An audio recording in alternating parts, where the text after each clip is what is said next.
The Spies Retired by John Courtney Grimwood. I faced the cavalry of Ayub Khan and ridden a war pony stolen from the Pashtu as its owner swept down a rocky gully behind me, brandishing a rifle. I rode with Karim Bey across the wild pass in the Serbian rebellion of 78. I have seen a major in the Bengal Lancers take a wild pig through the fundament, only to have his spear bury itself into sun-baked mud beneath. Good days. I miss them. My name is Colonel John Hamish Watson, late of the Bombay Sappers and Miners. I know the weight behind a charging horse. I've faced it and lived. 4 fine horses harnessed to a carriage, whipped by one of the Queen's own coachmen, carries enough force to smash a stone wall. So you will understand why I had little hope for the fool who stepped into my path on the high road through Kingston-upon-Thames. There was, of course, little reason for my coachman to be whipping his horses so fast, but I like to make my journeys at speed. The Empire is large, the number of us who play the game surprisingly small, and the rules complex, as you will realize from the fact that I fought at Stara Planina with Karim Bey rather than the Serbs. The first I knew of disaster was a shout from Hunter, my coachman, followed by the frantic neighing of his horses and a thud. Something heavy catapulted across the roof of the carriage and tore varnished canvas above my head. A woman shouted, and the carriage tipped sideways. We travelled maybe 5 paces before the first of the horses went down, tripping that behind. The scream of a wounded animal is something one never loses. It was such a scream, heard in the hills behind Kandahar, which convinced me Mr. Darwin was correct, and we did not, after all, rank between the angels and the animals. A man with his leg badly broken sounds little different to a horse in similar straits. Using a window, which now showed only clouds, weak sunlight, and the grey of an English sky, I crawled from the carriage to find Hunter already knelt beside the head of a magnificent grey, tears in his eyes. "Done for," Hunter said. "Legs, ribs, all broken." For Hunter this was almost a speech. "Bad luck," I said. Undoing my loading coat, I loosened a holster that kept a bulldog in place. "Here." Taking my proffered revolver in silence, the coachman put its blunt muzzle to the side of his horse's head. "At the back," I suggested, "or directly from the front." "I can do it if you'd rather." Hunter stared at me, although it's unlikely he saw much. "Let me," I said, and when he looked doubtful, inasmuch as a face carved from Irish oak can carry that expression, I admitted something few people know about me. I have a fine understanding of anatomy. "You, sir?" "I used to be a surgeon." There are advantages in my world to being seen as a cold-blooded killer, and to admit to saving as many as I had killed. Such admissions can do harm, although the truth is far stranger, because I've killed fewer people than most believe, and saved many more than I'm prepared to admit. Taking the revolver from Hunter, I clicked back the hammer and clambered across a broken shaft to reach the animal's head. Speak kindly, and most people will give you their trust. The same applies to animals. With one hand I stroked the dying animal, and with the other I put my revolver between its eyes and pulled the trigger. It died with a kick and a spasm, but the fact its skull contained myriad cavities did much to baffle the sound, and gave me an idea for later. "Thank you, sir," Hunter said, thus using up another week's worth of words. It was only then I remembered the unfortunate cause of our crash. I could see where he lay by the interest his agony attracted. A smaller crowd had come together around my wrecked carriage, drawn by its quality, but a far larger crowd was gathered a dozen paces behind this, and it was here the human cause and casualty of our accident lay. They grew quiet at my approach, the crowd. Men fell back and women looked away, averting their eyes. A small girl burst into tears, and a youth old enough to know better stared openly into my face. That was when I realized it was my revolver which earned their silence. "You have killed me!" The voice was high, slightly strange, and the man who spoke indeed looked on the edge of death, which was an improvement on what I had been expecting. "It is always a bad idea to step in front of a moving carriage," I replied. unwilling to have him meet God, believing the fault mine. "Please," he said, "fetch me a doctor." He had the hollow face of a classics master, and the fingers of a second violinist, somewhat bitten round the nails. Behind me I could hear muttering, and a woman bustled forward, mouth already open to share her news. "A doctor recently took residence in a street behind." Several of the crowd began to agree, and one, a clerk from his dress, which was careful if none too clean, crouched beside me and offered to fetch this man. I almost said those words aloud, but instead I gave the clerk a guinea to show the doctor his fee would be paid, and told the man to run as swiftly as possible. Had I done what first occurred to me and announced myself a medical man, my coming retirement might have been very different. "Tell your doctor to hurry," I said. "This patient needs urgent attention." A man running is always a ridiculous sight, and the clerk confirmed this fact, his feet slapping cold cobbles and his elbows flexing like the wings of a game bird. A handful of seconds after he started, he disappeared down a narrow alley in a sideways skid that almost had him on his back. With nothing else to occupy the seconds, I sat back and waited. Close examination of human blood has taught me three things. It is as thick as paint, it is surprisingly nutritious, and finally, like excreta, we do not find that our own excites a reflex of disgust. The man lying on cobbles kept gagging at the taste of the watery red liquid which dribbled from his lips, and it was this that gave him away. A sponge, I guessed, hidden in the corner of his mouth and worked by his tongue. Chicken's blood, most probably. It looked too thin for pig. His legs lay at strange angles, no bones visible through the cheap tweed of his trousers, but obviously broken, at least obviously broken to those who did not know how such breaks looked in real life. If the clerk had looked ridiculous, the doctor was even more so, his short legs pumping and his face as red as that of a Sioux brave.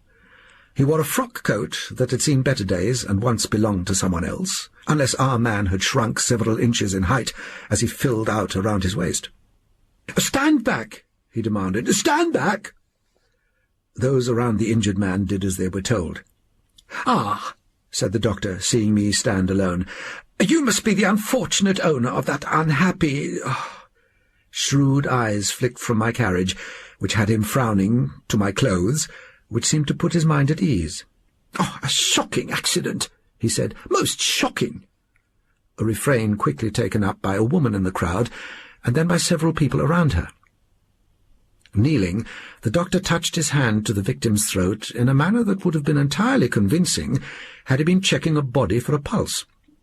Since the patient's eyes could be seen fluttering in his head, such checking seemed entirely redundant. Next, the doctor reached inside the thin man's coat to feel for his heart, and when the doctor took his hand away, his fingers were red with blood. This was enough to make a woman faint. Needless to say, it was the woman who'd first taken up his refrain, and as she fell, she twisted to land elegantly, revealing rather more ankle than was seemly.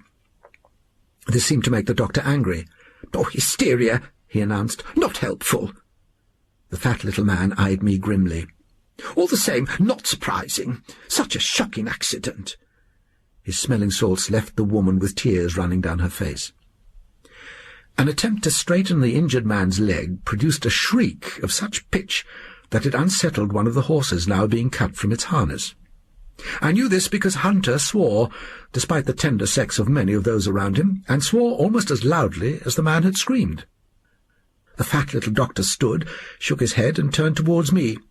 "If we could talk," he said, taking my elbow.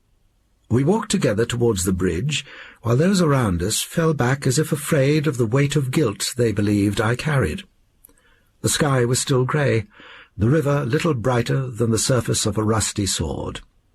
A chill wind swept along its surface, and although this was nothing to the winds which blow so fierce in the Hindu Kush that they carve rock before one's eyes, it was in keeping with the drabness of a drab town. In England, bless it, everything works on a smaller scale. "You are a gentleman," he said. When a man says that, he means he considers you his equal, I found this idea amusing, although I was careful to keep that from reaching my face. As a young man, I walked through the aftermath of the massacre of Meerut, my skin stained with walnut juice, and let not a single sight disturb the calm that carried me through crowds of rioting sepoys. "Indeed," I said, "a gentleman and a soldier, and a man of comfortable means." I was about to object, but saw his eyes slide across my loden coat, which was lined with green silk. So instead of objecting, I muttered something non-committal, quintessentially English. "Oh, this is difficult," he said. "Very delicate."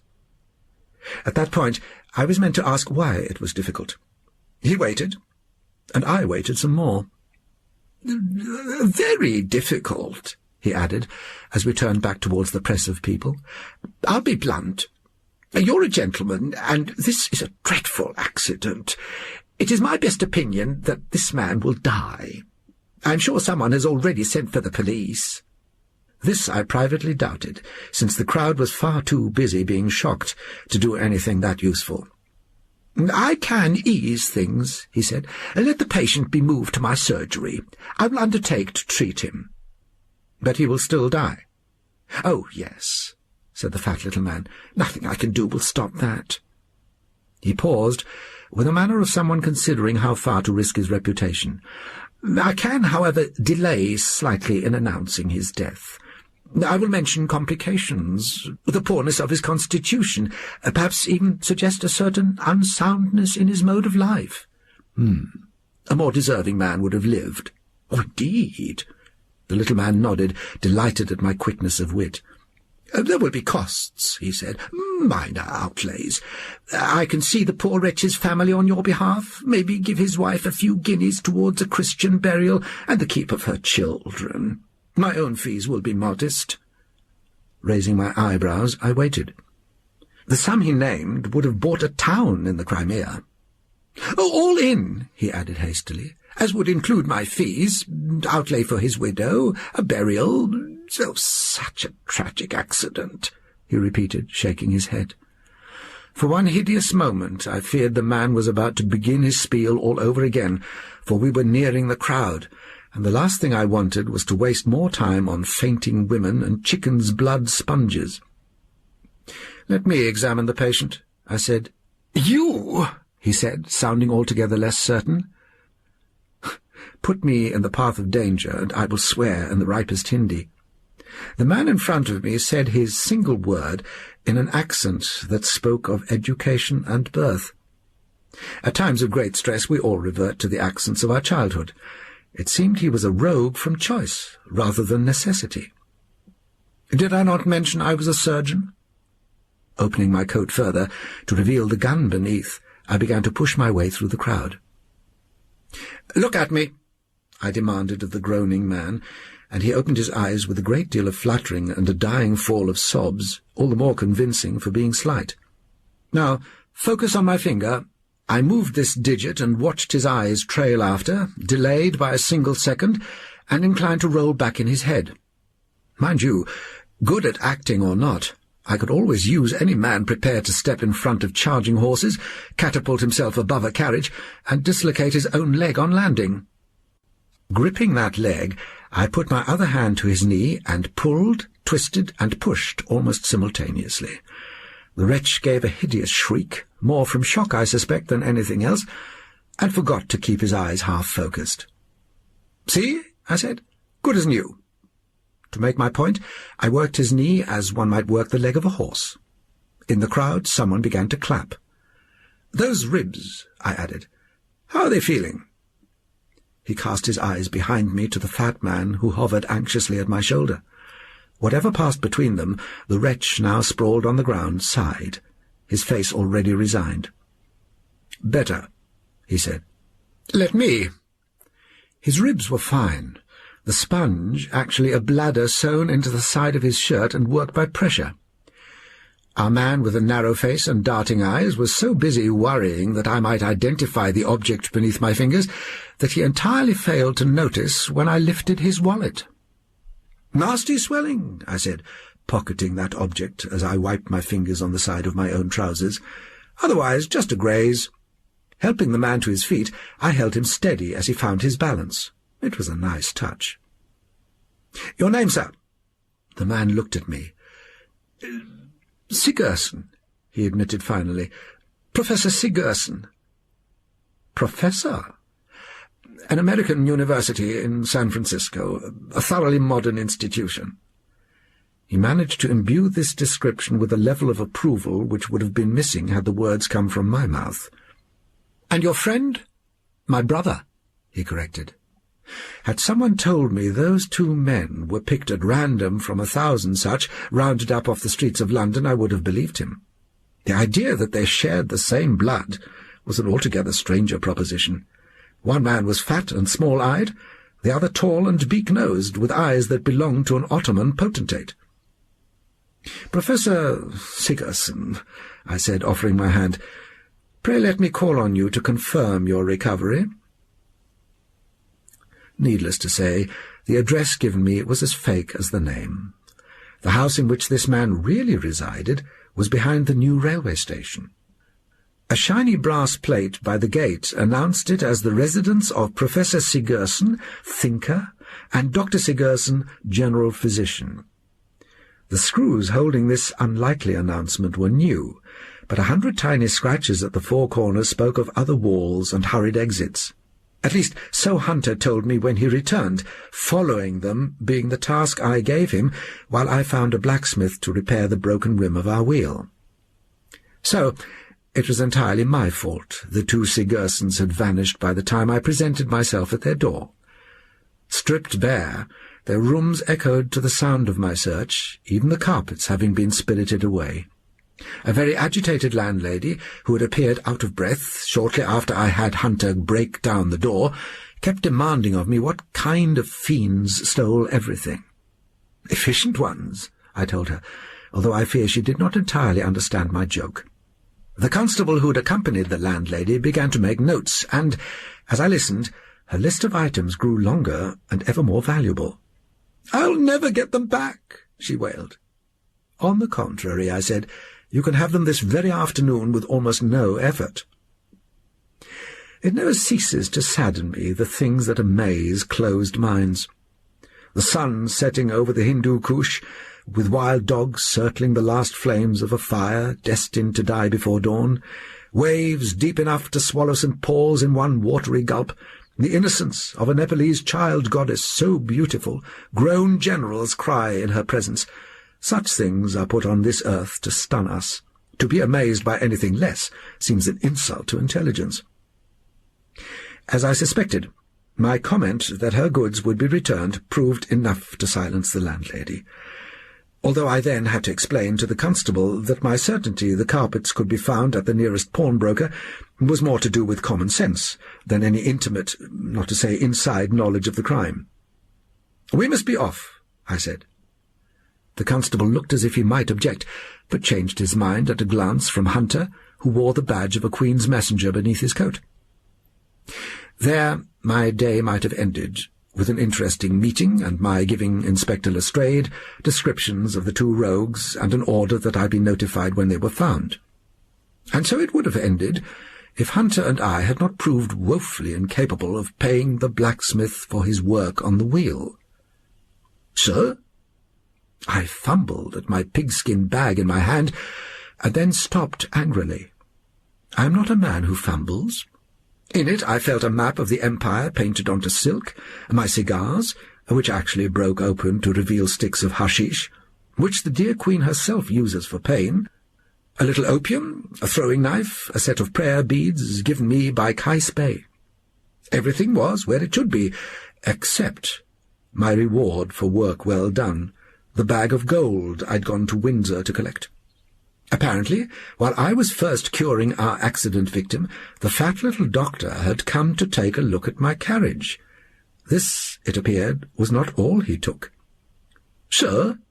said the blacksmith.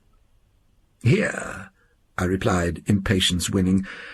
With a flick of my wrist, I took the throwing knife and slashed open the pigskin bag's handle, revealing a dozen half-sovereigns sewn into a sealed silk tube. I took 3 coins, more than his work was worth, and gave them to the man. "That also buys your silence," I told him, nodding towards the ruined bag. He left without another word. It was then I turned to the rogue's wallet and found my first real clue and proof of his name.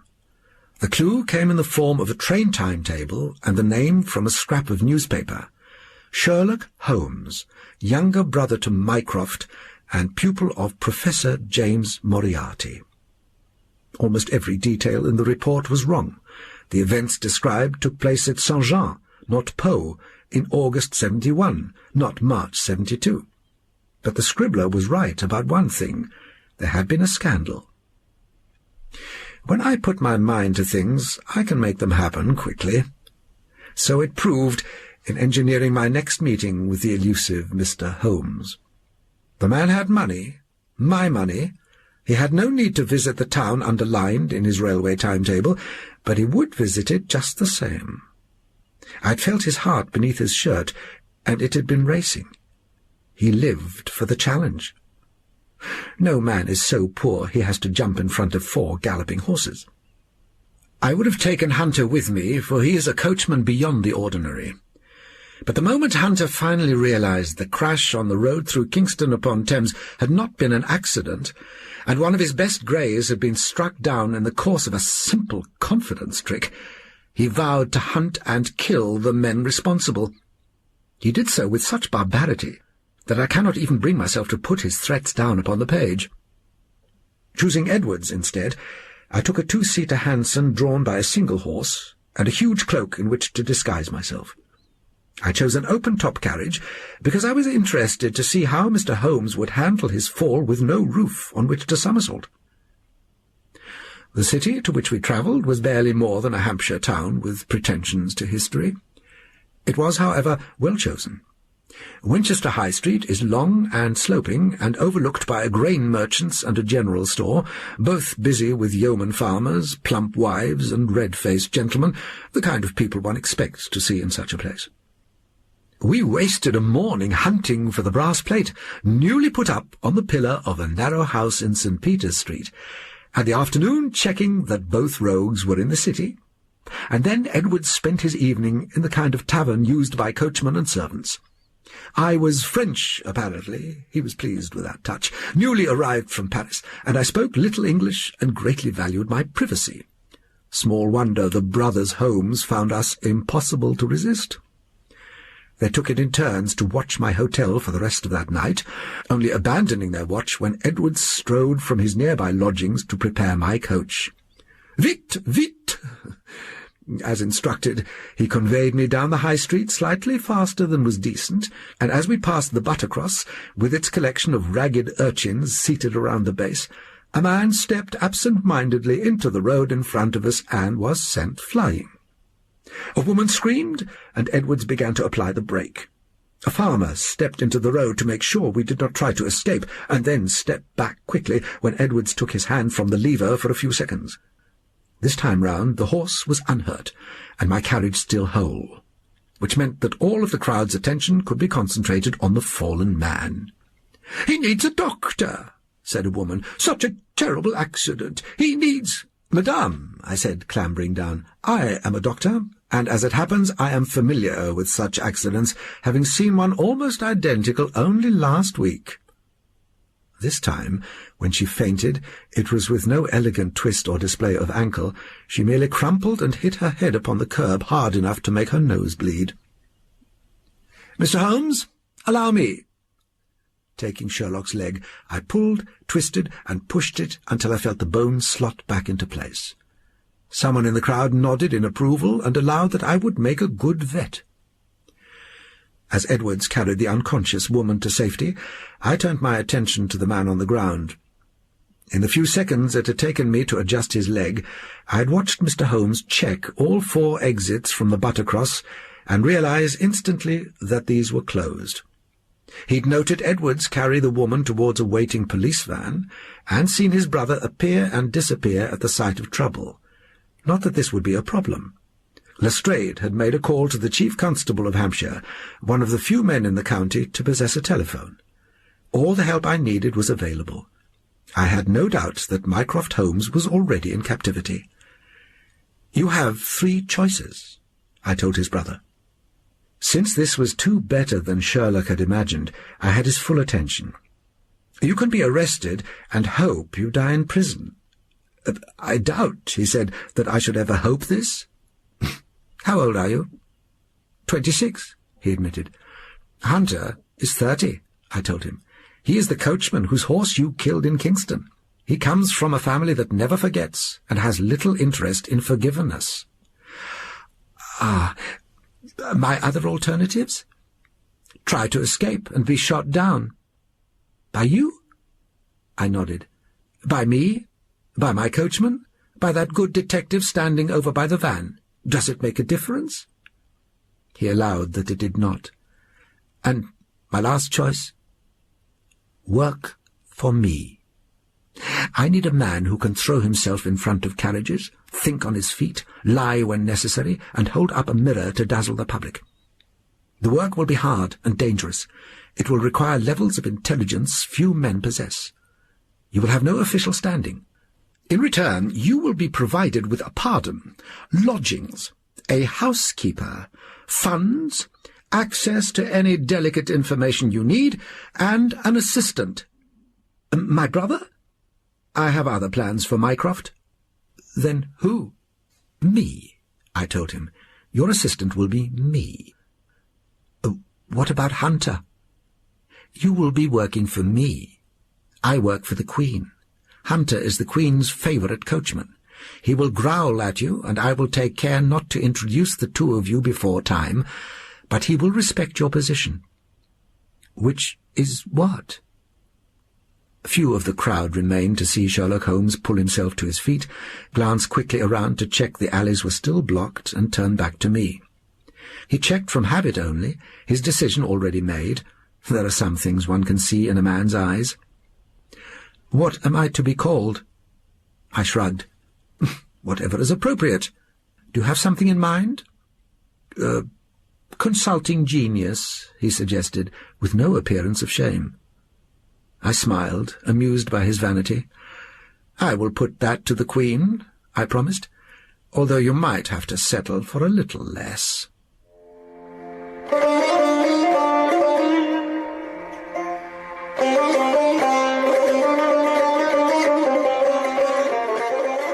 The Spy's Retirement was written by John Courtney Grimwood and read by Andrew Sachs.